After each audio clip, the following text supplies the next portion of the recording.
দর্শক শ্রমিক কর্মচারীদের অনির্দিষ্টকালের যে কর্মবিরতি সে কর্মবিরতিতে চট্টগ্রাম বন্দরে এখনো পর্যন্ত যে অচলাবস্থা সেটি চলছে এবং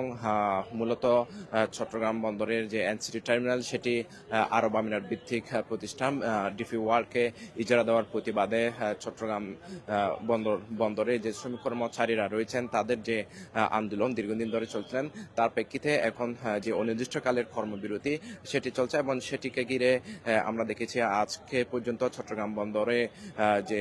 পণ্য ওঠানামার কাজ সেটি কিন্তু বন্ধ রয়েছে এবং তার কারণে কিন্তু অচলাবস্থা সৃষ্টি হয়েছে বলা যায় এবং এই যে অচলাবস্থা সেটির কারণ কিন্তু আজকে কিছুক্ষণ পরে একটি জরুরি সভা ডেকেছে চট্টগ্রাম বন্দর কর্তৃপক্ষ এবং আপনাদেরকে জানিয়ে রাখে আজকে চট্টগ্রাম সে সবাই কিন্তু অংশ নেবেন নৌ উপদেষ্টা ডক্টর সাখাওয়াত হোসেন এবং ইতিমধ্যে তিনি চট্টগ্রামে এসে পৌঁছেছেন।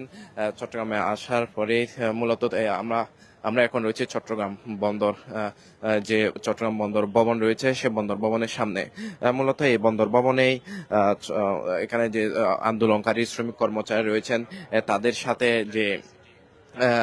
আন্দোলনকারীদের যে বৈঠক সেটি এখানে অনুষ্ঠিত হবে এবং সেখানে অংশ নেবেন নৌ উপদেষ্টা সাখাওয়াত হোসেন এবং ইতিমধ্যে তিনি চট্টগ্রামের এই যে এলাকা সেখানে রয়েছেন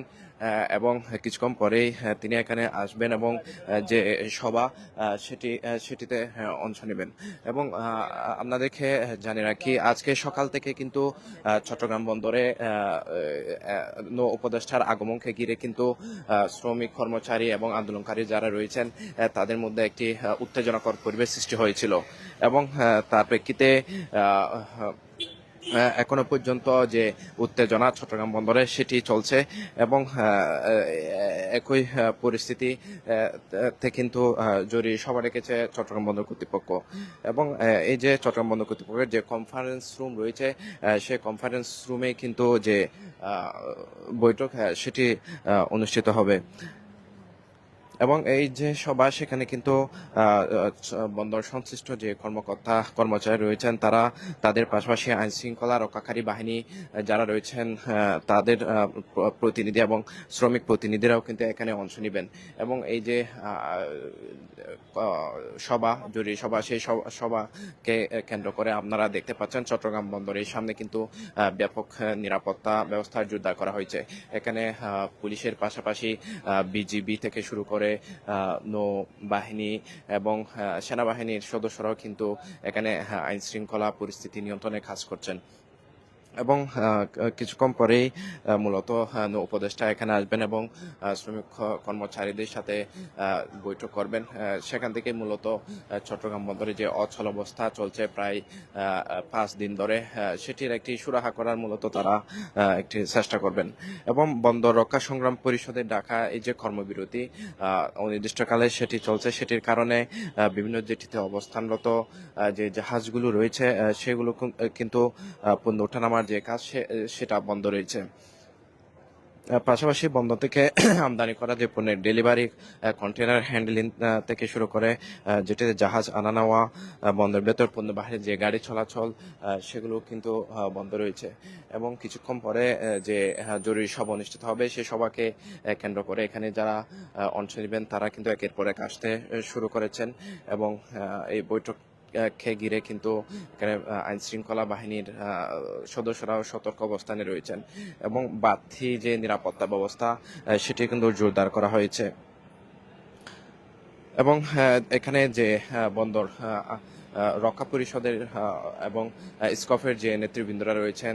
যারা এই আন্দোলনের নেতৃত্বে দিচ্ছেন তারা জানিয়েছেন সরকার যতক্ষণ পর্যন্ত এনসিটি যে ইজারা প্রক্রিয়া থেকে ফিরে না আসবে ততক্ষণ পর্যন্ত তাদের যে আন্দোলন সেটি চলমান থাকবে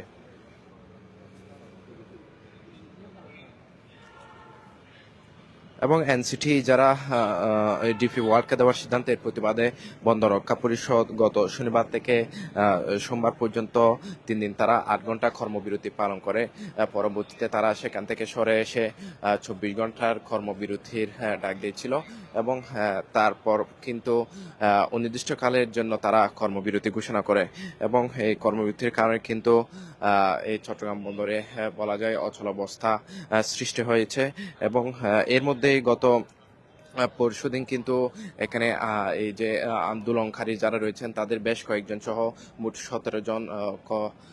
শ্রমিক কর্মচারীকে কিন্তু এই চট্টগ্রাম বন্দর থেকে মংলা সহ ঢাকার বিভিন্ন